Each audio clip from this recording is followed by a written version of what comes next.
Hello dear children, we will start with lesson number 3. This is part 2 video. Previous video we discussed about the physical properties, definitions, reactivity series about metals and non-metals. So in this video we will discuss about the chemical properties of metals, non-metals, corrosion, refining of metals, reactivity series, periodic table and some chemical reactions. So first I am giving you the definition of metallic bond. Metals are crystalline solids and atoms. They are linked to one another by special types of bond known as metallic bond. ये हमने पिछले video में भी discuss किया. ये एक दूसरे से लिंक्ड होते हैं जिसको बोला जाता है metallic bond. And non metal are the type of elements which lack metallic attributes. मतलब उनमें मेटालिक कैरेक्टरिस्टिक्स नहीं होते हैं. That's why they are called as non metals. It's a form large number of compound which are very very useful. Non metals हमारे पास ज़रूरी होते हैं जो कि रिएक्शंस करते हैं मेटल्स के साथ और हमको बहुत यूज़फुल प्रोडक्ट्स देते हैं. So this is our periodic table in which metals, non metals and metalloids are classified and everything with proper number is written in this periodic table.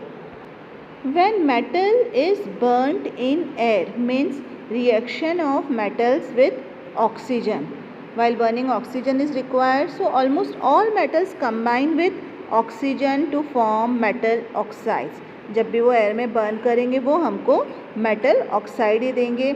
यहाँ पे एग्जाम्पल दिया हुआ है. Sodium and oxygen will give sodium oxide. Another example we can have when copper combines with oxygen we get copper oxide. Aluminum combines with oxygen, it gives aluminum oxide. Okay, so whenever metal will combine with oxygen means it will be burned in air, it will produce metal oxide.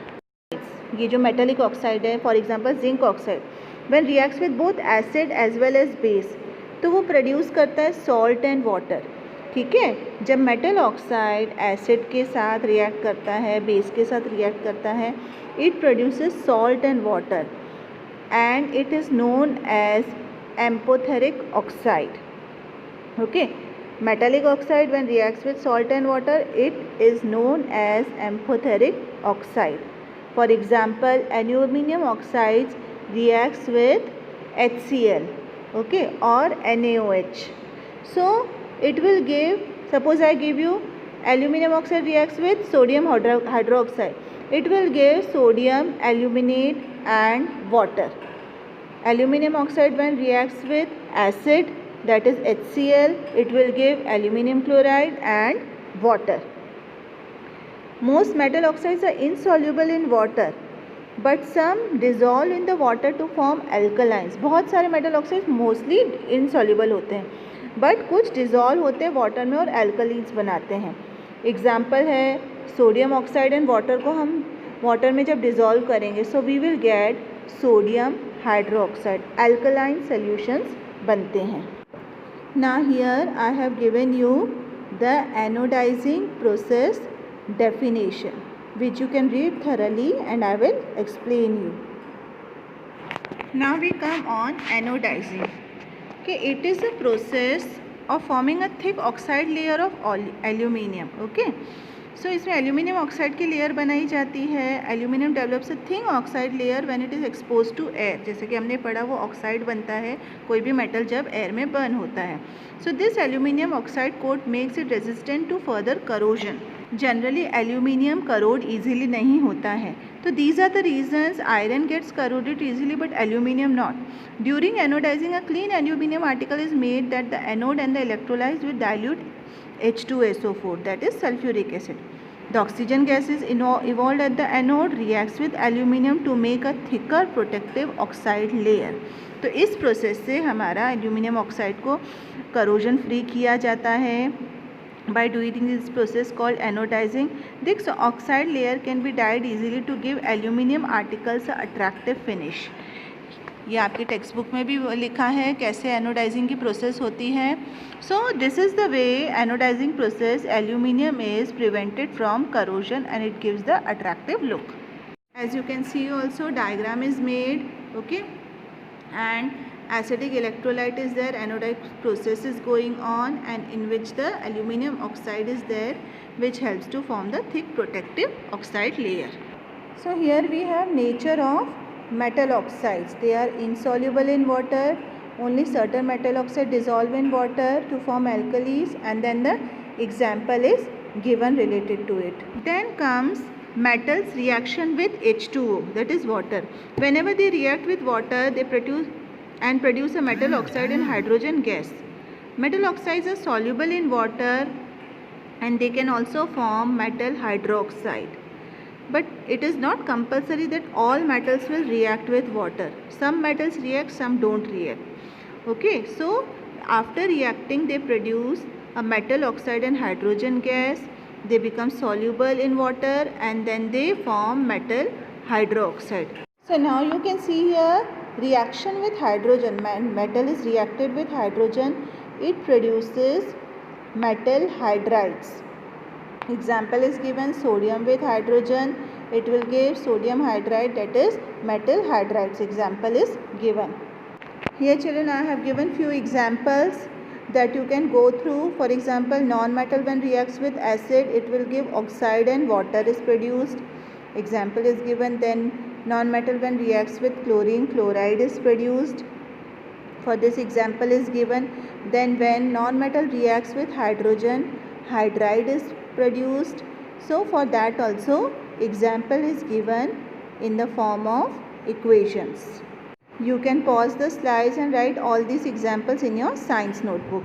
Equations I am not explaining because all these things you have done in your previous classes. In 8th you must have learned balancing of equations. So here quick revision we will do. Metal when combines with oxygen, it gives metal oxide. Okay, do remember this. As well as the nature of metal oxides. Then we have nature of metal oxides. They are basic in nature, amphoteric. I just now explained you. They reacts with both acid and base, forms aluminum oxide, zinc oxide are the examples. Then we have nature of metal oxides. They are insoluble in water. आपको पहले बताया. Only certain metal oxide dissolve in water to form alkalines. Sodium oxide and potassium oxide are the example. Along with equation it is given. Observation of burning metals. When metals burn with the help of tongs to record the following observation. हमारी ये activity text book में भी दी हुई है. जब हम metal को फ्लेम के पास में जाते हैं यानी एक्सपोज करते हैं ऑक्सीजन में बर्निंग में, तो उसके बाद what are the changes we see and what is the color and what is the effect in the solubility of water. Okay वो सॉल्युबल होते हैं कि नहीं होते हैं. तो आपको 7 मेटल्स का दिया हुआ है. वो जब एक्सपोज होंगे फ्लेम को, कलर क्या बनेगा and whether it will be soluble or not soluble, या हॉट सॉल्युबल होगा और कोल्ड सॉल्युबल नहीं होगा. So you have to record this observation in your notebook also. Not going to read it, I have written. You keep the pause on the video and you can write down and then revise it again and again. Then we have non-metals reaction with oxygen. Non-metals react with oxygen to form non-metal oxides. Okay, non-metal plus oxygen will also give non-metal oxide. Metallic oxide, non-metallic oxide. Okay, so here examples are given. CO and H2 are neutral oxides. Non-metal oxides are soluble in water. They dissolve in water to form acids. Okay, examples are also given here. तो ये आपको short form में summary दी हुई है. Metals plus oxygen means when burnt react with oxygen to form oxides. Okay, the exceptional cases CO and H2 are neutral oxides, but non-metal oxides are soluble in water. They dissolve in water to form acids, not alkalines. Okay, then the equation is also given for the same. Then we have metals with water. All metals do not react. आपको ये बताया भी. They react with water to produce metallic oxide and hydrogen. It produce metal oxide जब वो water में soluble होता है. अगर वो react हुआ water से, it will produce metal oxide, hydrogen gas निकलेगी, और जब वो पानी में dissolve हो जाएगा, it will make hydroxide. फिर आपकी equations भी दी हुई हैं. Potassium and sodium react with cold water. Reaction is exothermic and hydrogen is evolved. मतलब ये catches fire. तभी आपको पहले भी बताया था how they are stored. Reaction of calcium with water is less violent, मतलब इजीली फायर कैच नहीं करता। वायलेंट और लेस वायलेंट मतलब फायर कैच करेगा या नहीं कैच करेगा, इजीली नहीं करेगा। Hydrogen does not catch fire, calcium starts floating as hydrogen sticks to the metal. तो ये रिएक्शंस होते हैं, आपके पास सिंपल इक्वेशंस भी दी हुई हैं। वाटर के साथ इवॉल्व होने में क्या होता है, OH is a hydroxide.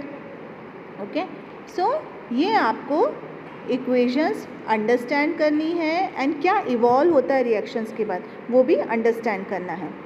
Then यहाँ पे ये मैग्नीशियम का दिया है, metal when reacts with water, हम अभी नॉन मेटल पढ़ रहे थे ना। Metals when react with water it reacts only with hot water, it does not react with cold water, you remember this, it starts floating and hydrogen sticks to the metal surface। ये आप देख सकते हैं, heat का symbol बना है। Okay, aluminium, iron and zinc do not react with cold और hot water but they react with steam.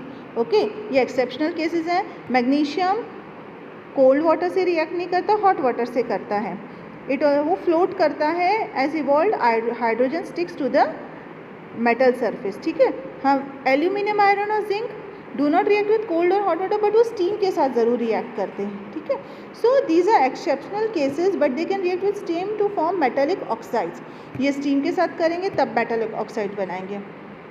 सो यहाँ पे आपके पास सैम्पल्स दिए हैं, put samples in small places and फिर ये हमारी एक्टिविटी है जो कि टेक्स्ट बुक में भी दी हुई है। I have given you along with the reactivity of metals. Okay, metals that react with cold water, तो ये नाम दिए sodium, potassium, calcium that produce fire, sodium and potassium. तो ये आपको एक्सेप्शनल केसेस बार बार पढ़ेंगे तो आपको फॉर एवर रहेंगे मेमोराइज में। ओके, रिएक्टिविटी सीरीज भी दी है। सो दिस रिएक्टिविटी सीरीज पिछले वीडियो में भी मैंने दी थी, आपको वो लीस्ट रिएक्टिव से मोस्ट रिएक्टिव में ऑलवेज मेमोराइज में रखनी है। Then we have metals when react with acid they give salt and hydrogen gas. ठीक है, हम ये बेसिक चीज़ याद रखेंगे, metal plus acid will give salt and hydrogen gas is evolve. तो हम कोई भी हमारे पास मेटल का सिंबल आता है हम उसको एसिड के साथ रिएक्ट करके इक्वेशन बना सकते हैं। As you can see reaction of metal dilute HCl hydrochloric acid के साथ बनेगा, आपके 3.11 में दी भी हुई है। नाइट्रिक एसिड यानी HNO3 के साथ रिएक्ट करेंगे, hydrogen gas is not involve. अब ये आपको एक्सेप्शनल में याद रखना है, नाइट्रिक एसिड के साथ करेंगे तो हाइड्रोजन गैस नहीं निकलेगी। This is because nitrogen gas is an oxidising agent. अब रीज़न भी लिखा है मैंने कि ऑक्सीडाइजिंग एजेंट है which oxidises hydrogen to form water and it gets reduce to any other nitrogen oxide. Only magnesium and manganese react with dilute HNO3, ये exceptional हो गया। Magnesium and manganese okay, they react with dilute HNO3 and hydrogen gases evolve. दो तरह के acids में आते हैं, dilute and concentrated. Okay, तो डाइल्यूट के साथ रिएक्ट करेगा ना कि कॉन्सेंट्रेटेड के साथ। आपको मैंने ये भी बताया था में डाइल्यूट मीन्स एसिड का प्रपोर्शन कंपेयर टू वाटर कम होता है, और कॉन्सेंट्रेटेड मीन्स एसिड का प्रपोर्शन सबसे ज़्यादा होता है। सो metals with acids, some exceptional cases are given, but the hydrogen gas is evolved and salt is produced. Metals react with nitric acid जब तो हाइड्रोजन गैस नहीं बनेगी, यानी HNO3 के साथ। आप याद रखना, अगर हम मेटल को HNO3 के साथ रिएक्ट कर रहे हैं तो हमारे पास हाइड्रोजन गैस नहीं आएगी, पर डाइल्यूट HNO3 के साथ मैग्नीशियम और मैग्नीज में हाइड्रोजन गैस आएगी। Observation of metals reacting with dilute acid, ये कुछ एग्जाम्पल्स दिए हैं, किसमें जल्दी रिएक्शंस होते हैं, किसमें धीरे धीरे होते हैं। मैग्नीशियम का, एल्यूमिनियम का, zinc, iron. Okay, so all these reactions are given along with equations so that you can understand easily. Magnesium plus HCl balancing आपको पहले से ही आती है। अगर आपने सॉल्ट और हाइड्रोजन गैस को इवॉल्व कर दिया फिर आप इजीली बैलेंस कर सकते हैं। Rate of reaction is very fast. Okay, so ये हमारा टेबल दिया हुआ है, ऊपर देखिए लिखा है मैंने, except sodium and potassium. Okay, so exceptional cases आप प्लीज़ याद रखिएगा। Now we have metals with salt solution of other metals. Non metals are equally reactive. अब हम इस पे आएंगे, reactive metals can displace less reactive. हमने डिस्प्लेसमेंट रिएक्शन क्लास 8 में पढ़े भी हैं। Less reactive metal highly reactive metal से डिस्प्लेस हो जाता है from the compound or molten forms. Metal A salt solution, तो salt solution of metal A, ये इक्वेशन दी हुई है which is called as displacement reaction. जब मेटल, कोई भी मेटल हाईली रिएक्टिव होगा वो लो रिएक्टिव मेटल को डिस्प्लेस कर देगा and that is called as displacement reaction. Okay, here activity 3.12 दी हुई है जो कि आपकी टेक्स्ट बुक में भी है। Reaction of metals with solution of other metal salts. Okay, salt solutions metals के साथ रिएक्ट करेंगे तो क्या होगा, आपके पास फिगर भी दिया हुआ है 304, ओके, पेज नंबर 45 पे, and in the short form summary I have written. तो ये एक्टिविटी है, if it is asked explain the activity how metals react with solution of other metal salts, then you have to write this activity along with the diagram figure 304 given on page 45. See, iron nail, okay, is dipped in copper sulfate solution. Fe is combined with CuSO4 copper sulfate. So iron is highly reactive as compared to copper, so it will be displacement. Iron will be replaced, iron will be taking with sulfate and FeSO4 will be formed and Cu will be left alone. So blue color will change to green color. Reddish brown deposit of Cu on iron metal. आपको figure, आप जब ये देख रहे हैं तो आप figure 304 page 45 पे भी ज़रूर ध्यान में रखिएगा। ओके, वो आप ओपन करके टेक्स्ट बुक बैठ सकते हैं। Copper wire be dipped in FeSO4 solution, no reaction. Copper wire अगर हम आयरन के सोल्यूशन में डिप करते आयरन सल्फेट तो नो रिएक्शन होगा। वाई? बिकॉज कॉपर आयरन को डिस्प्लेस नहीं कर सकता, because copper is less reactive as compare to iron. It is given in the reactivity series also. Iron is more reactive than copper, that's why it displaces copper from its salt solution. Here you can see this figure is also given. Okay, so copper sulfate solution is there, copper wire iron sulfate solution, so iron will displace copper here. You can see here the reaction is also given. Then that's why I have given you reactivity series. Okay, from more reactive to least reactive. You will read in again and again, children, you will keep remembering. Okay, तो आपको tip of the tongue ये आ जाएगा जब आप again and again उसको reading करते रहेंगे. Reading is very very essential. So least reactive is gold. उसके बाद और भी आते हैं पर इतने एलिमेंट्स भी आप याद रखें, that is common metal and non metal reaction. Okay, in class 9 we have learned about electronic configuration. I had explain you. Now according to that we will see metals and non-metals when they react. Valency के बारे में पढ़ा था. Okay, so when there is less than 4, so the metal will lose the electron. Cations and anions भी पता था. Cations are positively charged ions, anions are negatively charged ions, so it will lose electron. Non-metal will gain the electron, and that losing and gaining is called as ionic bond. Compound formed in this manner by the transfer of electrons from a metal to non-metal is known as ionic compound or electrovalent compound.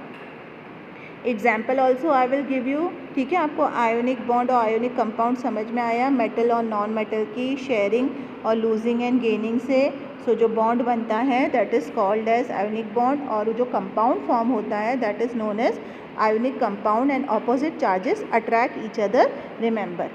So example I am giving you, this same example is in your textbook also. Sodium and chlorine का. Okay, sodium and chlorine we have atomic number 11 and 17. हमारे पास class 9 में भी था. फिर हम उसका electronic configuration करेंगे. ठीक है, अब उसकी वैलेंसी होती है 1 सोडियम की और क्लोरीन की होती है 7. ठीक है, अब लूजिंग और गेनिंग होगा फॉर कैटायंस एंड एनायंस. तो वो 1 ज़रूर लूज़ करेगा because it is less than 4, और वो मोर देन है तो वो गेन करेगा. तो हमारा ऑक्टेट क्लोरीन में कंप्लीट हो जाता है. ठीक है, सोडियम ने लूज़ किया 1 और क्लोरीन ने गेन किया 1. Then we have chlorine octet complete. Configuration of ions is done. Then we have, as you can see here, the Na positive, chlorine is negative. They share and lose the opposite charges are attracting. आप इसे electronic configuration structure से समझ सकते हैं. जो एक electron है वो सोडियम से लूज़ कर रहा है as you can see, and then you can see it is gaining towards the chlorine. अब क्लोरीन पे गेन हो गया तो उनका वैलेंसी शेल कंप्लीट हो गया. अब उनके पास कुछ गेनिंग और लूजिंग के लिए नहीं है, उनका कंप्लीट है with electrons. Then Na plus it is losed and chlorine has gained 1. So such type of transfer of electron from metal to non-metal is known as, metal क्या था हमारे पास? सोडियम, और नॉन मेटल क्या था? Chlorine. So such type of transfer of electrons from non-metal to non-metal is known as ionic compound or electrovalent compound. So same we can do with magnesium chloride also, MgCl, magnesium and chlorine. तो same हम उसका atomic number लेके भी कर सकते हैं. As you can see, magnesium is having 282, so it needs to lose 2, and chlorine is having 287, so it needs to gain the electron. So it will gain and the magnesium will lose. So magnesium is losing towards 2 chlorine, क्योंकि magnesium को 2 loose करने हैं, पर chlorine तो एक ही gain कर सकता है उस अपना ऑक्टेट कंप्लीट करने के लिए. तो what will happen then here, chlorine 2 chlorine elements will be there to take 1 electron from magnesium. ठीक है, तो हमको 2 चाहिए, बिकॉज Cl एक ही ले सकते हैं, तो 2 क्लोरीन होंगे, तो एक इलेक्ट्रॉन यानी कैटायन यहाँ पे जाएगा, एक यहाँ पे जाएगा, तो उसने 2 लूज़ किए और यहाँ पे उसने 2 गेन कर लिए. इसलिए हमारा फॉर्मूला बनता है MgCl2, मैग्नीशियम क्लोराइड. ये आपकी टेक्स्ट बुक में भी है. तो हमारा फॉर्मूला क्या बनेगा, MgCl2. ठीक है, तो ये रीज़न यही है, हमने NaCl हमने सोडियम क्लोराइड का किया क्योंकि वो सिंगल ही गेन और लूज़ कर रहा था. यहाँ पे वो 2 लूज़ कर रहा है, पर गेन वो एक ही कर सकते हैं. So this is the difference and this is the way covalent compound is form, by sharing and losing gaining we can say, and that is covalent bond or electrovalent compound. Properties of ionic compounds in the summary form, also properly you can understand. I have written here the physical nature, melting boiling point, solubility, conductivity of electrons. ये सारा आपको easy sentence में यहाँ पे लिख के दिया है. You can pause the slide as well as copy down and learn it properly. And then you can revise your textbook also. It is given on page 49, the detail of this.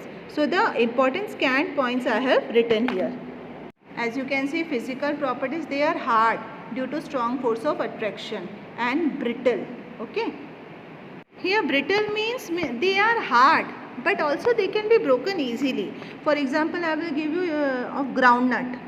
Okay, या almonds, वो hard होते हैं, rigid होते हैं, पर हम उनको easily तोड़ भी सकते हैं. So the force of attraction is hard and strong, but they are brittle also. Melting point is high and boiling point. This is because large amount of heat is required to bring the strong ionic attraction. Soluble in water but insoluble in kerosene and petroleum. Do remember, ionic compound in solid state do not conduct electricity. Means solid state में electricity pass नहीं हो सकती है. Now I will give you some examples here. Properties of ionic compounds, as you can see, sodium chloride. Okay, physical state is solid, so ये हमारा ionic compound बना है. Color is yellow, soluble in water but not soluble in petrol and kerosene, जैसे कि हमने अभी properties में पढ़ा. कंडक्ट इलेक्ट्रिसिटी सब करेंगे. फिर दूसरे एग्जाम्पल भी दिए. बेरियम क्लोराइड आप देख सकते हैं, pink to violet. Ki is potassium iodide. Okay, it is also an electrovalent compound. तो उसकी भी आपको प्रॉपर्टीज़ यहाँ पे दी हुई हैं. It is soluble always in water and they are insoluble in petrol and kerosene. Now we have occurrence of metals. Okay, so we have on the earth major source of metals. हमारे पानी यानी सी water में भी हमारे पास बहुत सारे soluble salts हैं जो कि हमको इजीली मिलते हैं, and we are able to make it a proper use. These elements और compounds which occur naturally in the earth crust are known as minerals, and they contain high percentage of metals, and the metals can be extracted from these minerals. These minerals are also called as ores. So they are in the earth's crust and they have high percentage and they are called as mineral ores. Yeah, these minerals are called as ores. Then we have the occurrence of metal in nature. तो ये आपके metals के symbols दिए हैं, occurrence दिया है, किस तरह से वो होते हैं और उनकी metal ये मतलब किस तरह से उनका extraction किया जाता है और reactive कितने हैं वो. Okay, all these examples are written.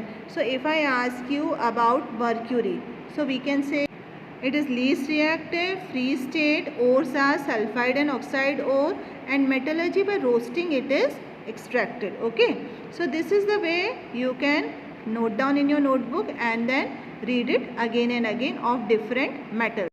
Now we have here steps involved in the extractions of metals from ores. ores में से हम metals कैसे extract कर सकते हैं. हमने अभी series देखी, highly reactive, medium reactive and least reactive. highly reactive electrolysis process से हमको pure metal मिलता है. electrolysis process is the process in which electric current is passed in ionic substances and they are decomposed into simpler substances and they should contain ions. मतलब electric current pass करने से हमको pure metal मिलता है. ठीक है. फिर उसके बाद आता है नेक्स्ट में हमारे मीडियम रिएक्टिव में कार्बोनेट और सल्फाइड और. ओके. ये कैल्सिनेशन और रोस्टिंग प्रोसेस से हमको मिलता है. कैल्सिनेशन प्रोसेस क्या है? Heating of solids at high temperature for purification. जब इनको हाई टेम्परेचर पे हीट किया जाता है तो उससे प्योरीफाइड मेटल्स मिलते हैं, हमको प्योरीफिकेशन ऑफ मेटल्स होता है. पर दूसरी प्रोसेस है इनकी roasting. Okay. Roasting is a process in which sulphide ore is heated in air. Okay. Sulphide ore को एयर में हीट किया जाता है जिससे हमको मेटल मिलता है. एग्जाम्पल मैं दूंगी HgS. ओके. Mercury sulphide. तो हम जब उसको रोस्ट करेंगे, हमने पढ़ा वो मर्क्यूरी का ही इसलिए एग्जाम्पल दे रही हूँ क्योंकि उसको हमने रोस्ट किया तो उससे हमको क्या मिला? वो प्योरीफिकेशन फॉर्म ऑफ मर्क्यूरी मिला. Children, here calcination and roasting I have written. It is done for carbonate ores, it is done for sulfide ores. Okay. Remember this. Which form of ores it is done? Heating of carbonate ores in the absence of oxygen, and this is done roasting in the presence of oxygen. CO2 gas is released and here sulfide SO2 gas is released and metal oxide is obtained. Here SO2 stands for sulfur dioxide. Then the equation, chemical equation is also given. Children, some exceptional cases are there. Again I am repeating which you need to read again and again. So carbonate ores के साथ calcination होता है, sulfide ores के साथ roasting होता है. It heating in the process of calcination is done in the absence of oxygen. In the roasting process it is done in the presence of oxygen. Carbon dioxide gas is released and metal oxide is obtained in calcination process. Okay. SO2 gas is release and metal oxide is obtain. उन दोनों में metal oxide होता है पर gas CO2 इधर होती है और इधर SO2 होती है. ठीक है. Then equation is also given. Then we have extraction of metal in low reactivity series. Okay. These are the examples which are given for you so that you can understand better. In the lowest reactivity से हमने process पढ़ ली और gas कौन सी evolve होगी वो पढ़ लिया हमने. ठीक है.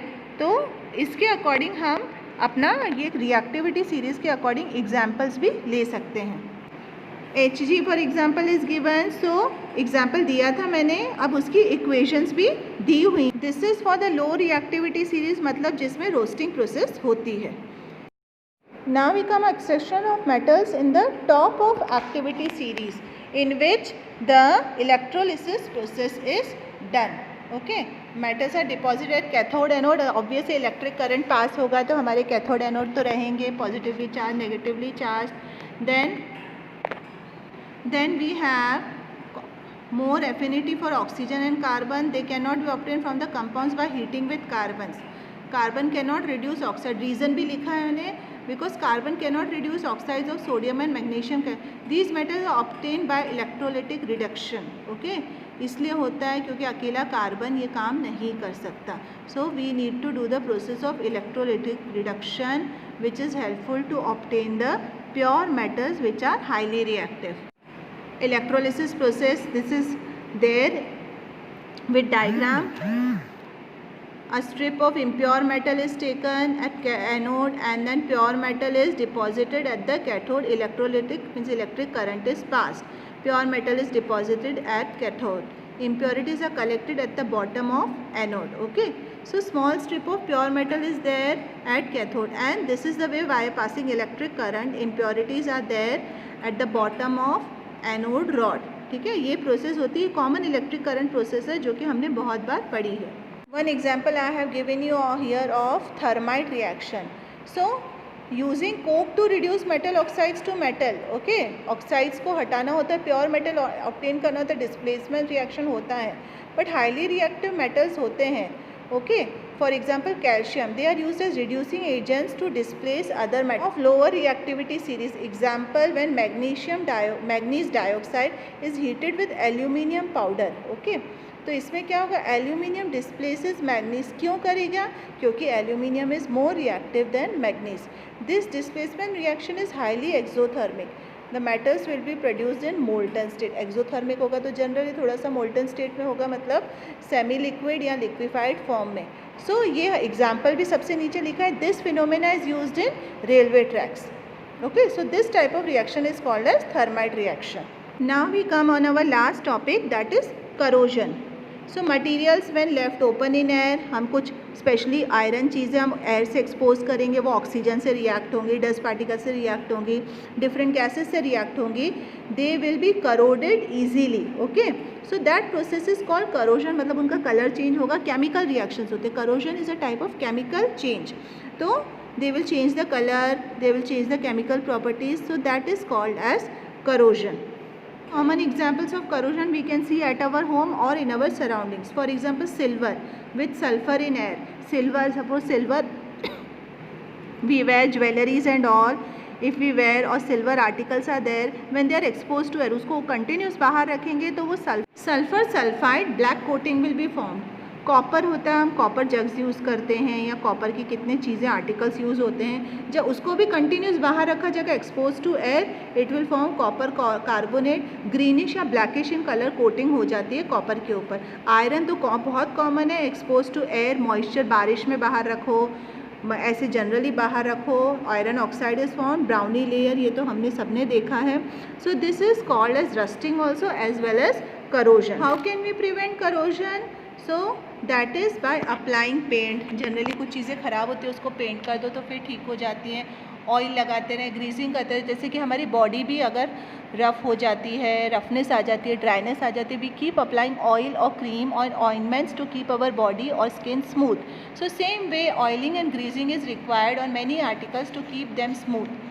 Galvanization is done, anoding is done. These are the processes, and so that corrosion is prevented. Rusting of iron nails activity is given here.